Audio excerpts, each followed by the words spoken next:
Hello friends, welcome to back my Shirin and food channel. কিরম আছেন সবাই? আমরাও ভালাই আলহামদুলিল্লাহ। আমার ভিডিও লাস্ট ধরে দেখবার অনুরোধ রইল, আর আমার চ্যানেলটা সবাই সাবস্ক্রাইব করুন। যে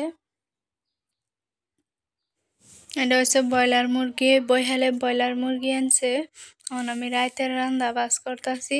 মুরগির এটা সিল্লা দইয়া সবটাই না মুরগি লইছি। অল্প মাংস রানবা, আমার হেনি ফ্রিজত থই দেম, রাতকিরাও ততা লাগে না। সব কিছু আমি রেডি করে থই দিয়েছিলাম, পেঁয়াজ রসুন। মুরগির মাংস যেনি রানবাম হেনি লইছি। এনে তোল দি মাহায় আজকে মুরগির মাংস ভাজ্যা রানবাম। সবসময় এভাবে মাহায় জোহায় ভয়া দেই, ভাবলাম আজ একটু ভাজ্যা রান্ধি।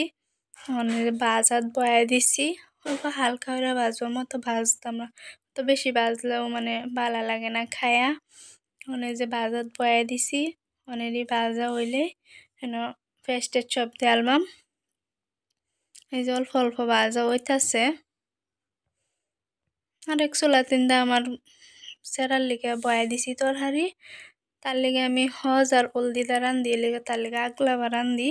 তারটাতে আমি অত তেল মশলা দিই না, তারে সবসময় তেল মশলা কম দেওয়ার চেষ্টা করি, গ্যাস হয়ে যা।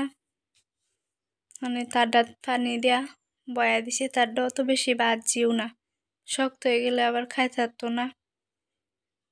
এটা পেঁয়াজ দিয়েছি, পেঁয়াজ দিয়ে এটা একটু ভাজা মশলা সব দেলবাম।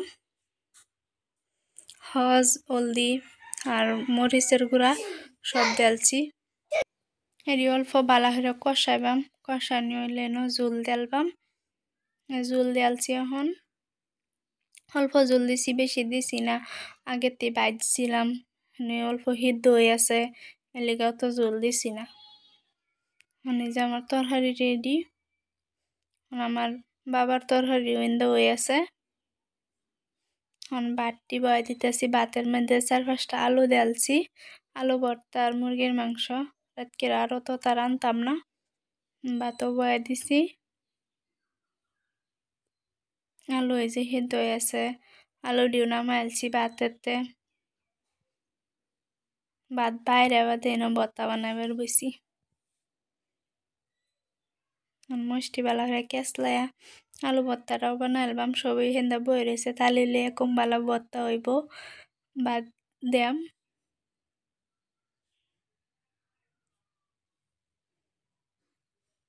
ভর্তা বানাইতেছি।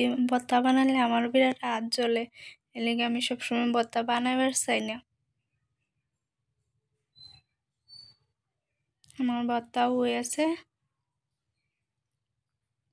যে ভাত বাড়তেছে। ফুল ভিডিও দেখার লেগে অসংখ্য ধন্যবাদ।